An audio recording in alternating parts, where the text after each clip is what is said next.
저는 경기도 용인에서 4층 규모의 꼬마 빌딩으로 임대업을 하고 있습니다. 1층에서는 편의점을 운영하고 있고요. 2년 전에 150평 토지를 빌려서 신축으로 건물을 지었습니다. 사업 시작할 당시에 주변에서는 건물 한 번 지으면 수명이 줄어든다는 말들을 해주시더라고요. 영상에 탈모 온 거 보이시죠? 진짜더라고요. 지금은 이 쪼이는 생활에 익숙해져서 덤덤해졌지만 불과 얼마 전까지만 해도 하루하루가 피말림의 연속이었습니다.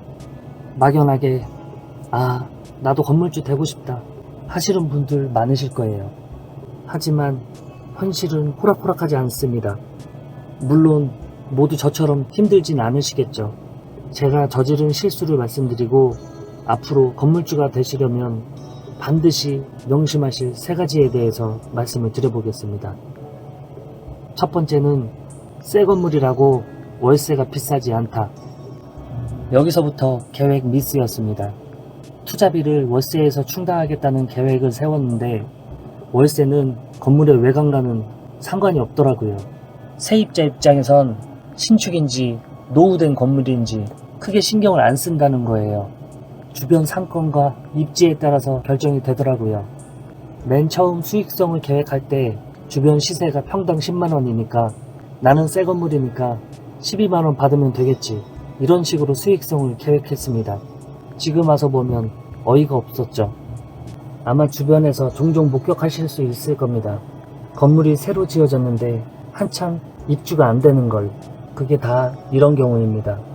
새 건물이기 때문에 건물주가 월세를 비싸게 받고 싶어 하는 거죠. 좀만 기다려 보세요. 한동안 프랜카드만 걸고 있던 그 건물은 분명 월세를 내리게 돼 있습니다. 오히려 주변 시세보다 싸게 내놓을 가능성도 있습니다. 1년 넘게 공실로 있어 보세요. 건물주 속은 다 타버리게 돼 있습니다. 어떻게 해서든 세입자 잡으려고 조바심 가질 수밖에 없거든요. 저 역시 그랬고요. 두 번째는 여윳돈을 갖고 시작해야 된다.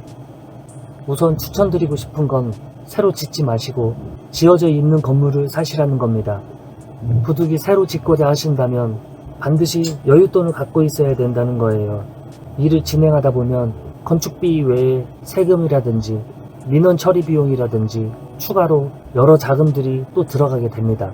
저도 당연히 모든 비용 처리를 다 계산한 후에 여윳돈으로 8천을 갖고 있었습니다. 그런데 앞으로 추가될 금액은 전문가들도 예상하기가 무척 힘듭니다. 저희처럼 일반인들은 오죽하겠습니까? 참고로 전 세금만 예상보다 1억 가까이 더 나갔습니다. 세금은 지역마다 전부 달라요. 정답이 없고 종종 제도가 바뀌고 규제가 바뀌기 때문에 정확히 예측하기가 무척 어렵습니다. 여기서부터 저는 휘청거렸죠. 세금을 안 내면 허가가 안 나니까 어떻게 해서든 자금을 끌어와야 됐어요. 세 번째 실수는 대출에 기대지 마라. 절대 명심하셔야 돼요. 웬만한 건물은 대출을 끼게 마련입니다. 저 역시 그랬고요. 제가 대출을 받고 불과 얼마 지나지 않아서 정부에서 금리를 올린대요. 왜 내가 시작하자마자 금리를 올리는지 욕이 나오더라고요. 정부에서도 어쩔 수 없이 금리를 올렸다고 들었습니다. 하지만 저한텐 그게 중요한 게 아니에요. 그 당시 상황에 너무 화가 나더라고요. 있는 돈 없는 돈 끌어모아서 시작했는데 더 이상 돈이 나올 곳이 없었죠. 은행을 20군데도 더 방문했습니다. 그때의 심정은 은행 직원 앞에서 무릎까지 꿇을 처지였어요. 여윳돈을 준비했는데도 불구하고 추가로 나가는 돈이 예상을 훌쩍 뛰어넘으니까 정말 막막하고 미칠 것 같았습니다. 결론은 대출에 높은 비중을 기대면 절대 안 된다는 겁니다. 꼭 명심하세요. 매달 들어오는 수익으로 이자 갚으면 되는 거 아니냐고요? 꿈 깨세요.